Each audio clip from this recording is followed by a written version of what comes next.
Imagine the quiet hum of a suburban afternoon, shattered by the sharp crackle of electricity gone wrong. In a pristine neighborhood where manicured lawns hid deeper divisions, a Black American man named Marcus Johnson stood hidden behind his garage window, heart pounding as he watched his entitled neighbor, Karen Whitaker, strut up in her signature pink suit.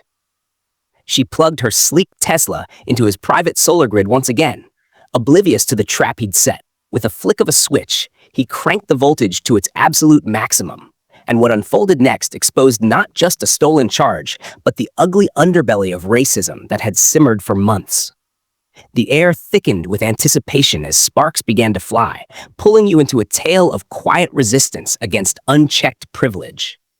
Marcus Johnson had always dreamed of a peaceful life in the suburbs, far from the bustling city streets where he'd grown up as a Black man navigating invisible barriers. At 42, with a steady job as an engineer, he finally bought a modest home in Willow Creek Estates, a gated community promising harmony and green living. Eager to embrace sustainability, Marcus invested his savings into a state-of-the-art solar grid system installed on his roof and connected to a discreet charging port in his driveway.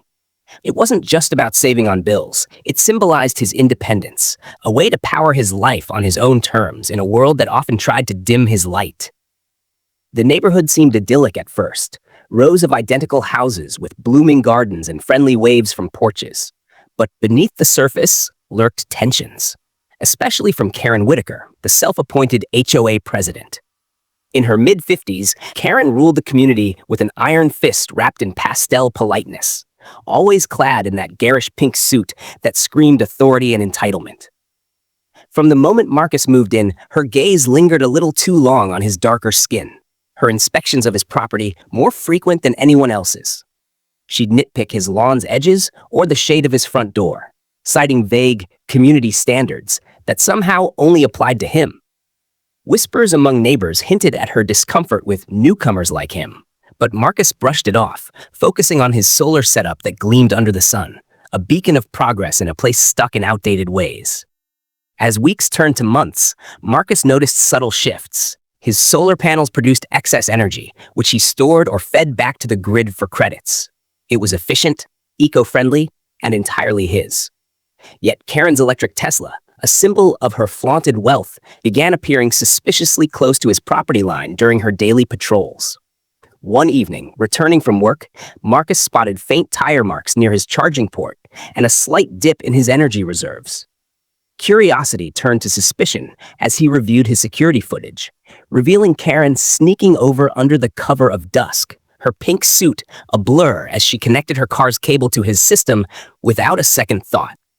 It wasn't just theft, it felt like an invasion, a dismissal of his boundaries rooted in something deeper, more insidious. The intrusions escalated slowly, each one chipping away at Marcus's sense of security. At first, it was once a week. Karen would park her Tesla a block away, then casually stroll over as if on a routine HOA check. Her pink suit would flutter in the breeze as she knelt by his solar port, plugging in with the confidence of someone who believed rules didn't apply to her. Marcus's app notifications pinged with unexplained drains on his battery storage, small at first, but growing bolder. He felt the weight of isolation. As the only Black homeowner in Willow Creek, he wondered if her actions stemmed from mere opportunism or the racism he'd encountered before. Subtle exclusions, assumptions of lesser worth. Determined not to let it slide, Marcus documented everything. He installed motion sensors and upgraded his cameras, capturing her in high definition. The smug adjustment of her suit collar before connecting the cable, the way she'd glance around but never at his house directly, as if he didn't exist.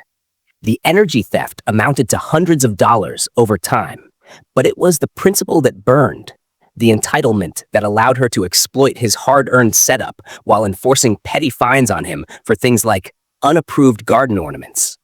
Neighbors turned a blind eye. Some even chuckled at HOA meetings about keeping things in order, their coded language hinting at discomfort with Marcus's presence. He felt the emotional toll mounting, sleepless nights replaying footage, his pride as a self-made man clashing against the invisible walls of prejudice.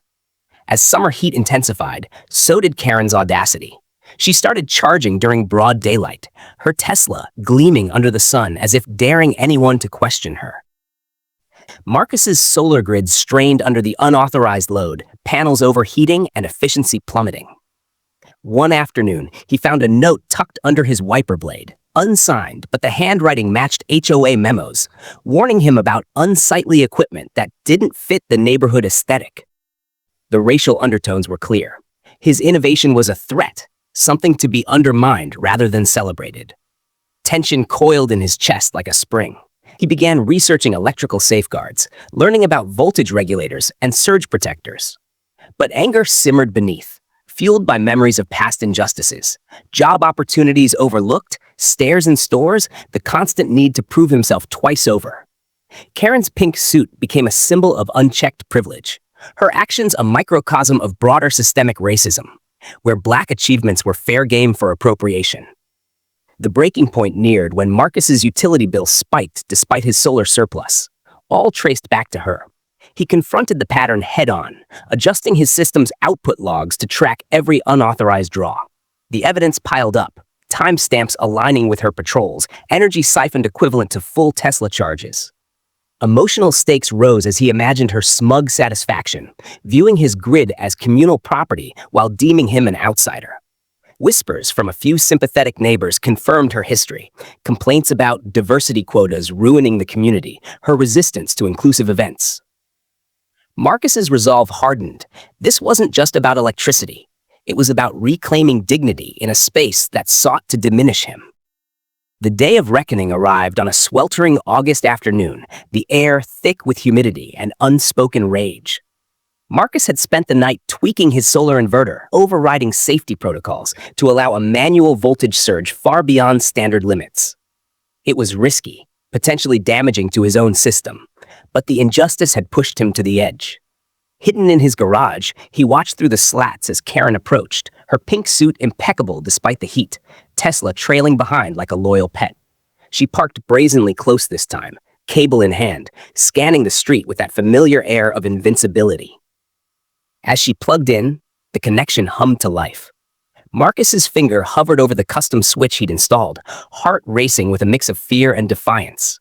He flipped it, unleashing a torrent of amplified voltage through the lines, way above the Tesla's safe threshold. At first, nothing seemed amiss. Karen stepped back, adjusting her suit as the charging icon blinked on her app. But then the air crackled, a low whine building from the port. Sparks erupted in brilliant blue arcs, dancing along the cable like furious fireflies. The Tesla's lights flickered erratically, alarms blaring from within as internal systems overloaded. Smoke wisped from the charging port, acrid and sharp, filling the driveway with the scent of melting plastic. Karen froze, her face twisting in shock as the vehicle shuddered violently.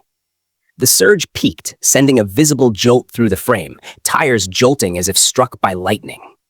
Components fried in rapid succession, the battery management system shorted, screens glitching with error codes, the once pristine car now a smoking relic of her entitlement. Marcus's breath caught.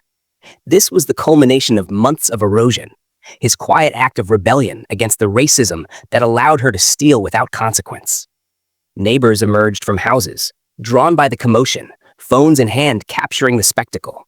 Karen's pink suit, now smudged with soot, stood out like a beacon of exposed hypocrisy as the Tesla's systems failed completely, stranding her in the ruins of her own making. In the aftermath, the neighborhood buzzed with revelations that unraveled Karen's grip on power. Marcus's security footage, shared anonymously online, went viral, exposing not just the theft, but the pattern of targeted harassment against him as the community's sole Black resident.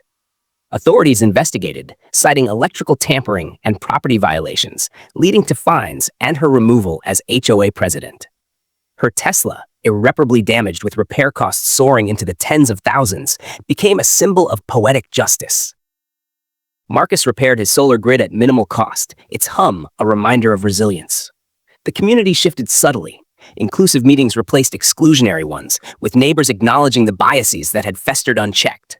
Yet, the deeper impact lingered in Marcus's quiet reflection. This wasn't mere revenge. It highlighted how racism manifests in everyday encroachments, eroding dignity one unauthorized plug at a time. Inspired by true stories of marginalized homeowners fighting back against discriminatory HOAs, his experience sparked online discussions, encouraging others to document and resist. As the sun set on Willow Creek, Marcus stood by his panels, feeling empowered rather than isolated. What if the next surge isn't electrical, but a collective stand against injustice? How many more hidden grids of prejudice must we overload before true equity charges forward?